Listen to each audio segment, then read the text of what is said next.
الوصفة رح تغير فكرتكم عن الفريكة. ودعي الفريكة التقليدية وجربيها بنكهات جديدة وغنية.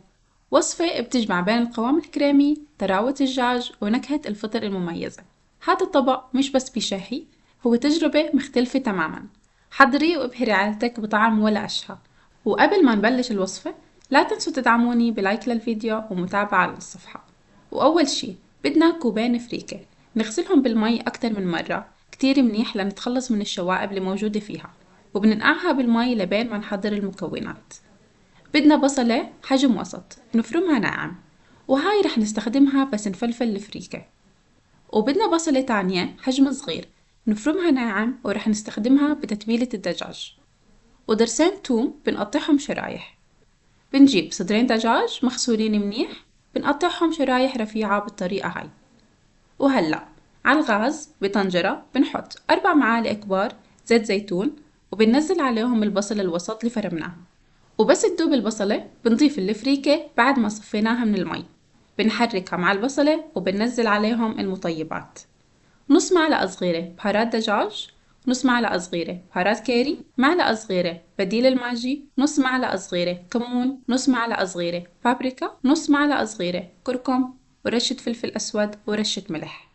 بنحركهم كلهم سوا وبنضيف عليهم 2.5 كوب مي مغلية.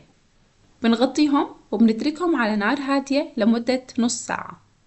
هلأ بمقلى على النار بنضيف معلقة كبيرة زبدة، معلقة كبيرة زيت نباتي، وبعدين بننزل عليهم الدجاج وبنتركهم على نار عالية لينزل الدجاج كل السوائل. بنضيف ملح وفلفل أسود. بس ياخد الدجاج لون من تحت بنحركه، وبس ياخد لون من الجهتين بنرفعه عن النار.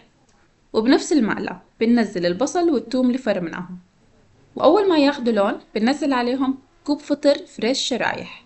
بنحركهم سوا، وبس يستوي الفطر بننزل عليهم الدجاج، بنحركهم دقيقتين وبنرفعهم عن النار. وبعد نص ساعة الفريكة صارت جاهزة. نرفعها عن النار وشوفوا كيف مفلفلة وريحتها بتجنن.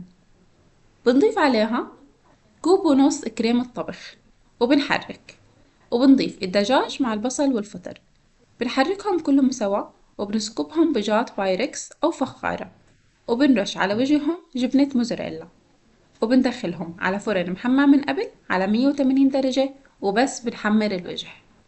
وهيك بعد ما طلعت من الفرن ريحتها كتير حلوة، ما بتتخيلوا قديه طيبة ومشبعة، وفوق كل هاد مفيدة. الفريكة غنية بالألياف والدجاج والكريمة بيكملوا الطبق ليصير وجبة متكاملة.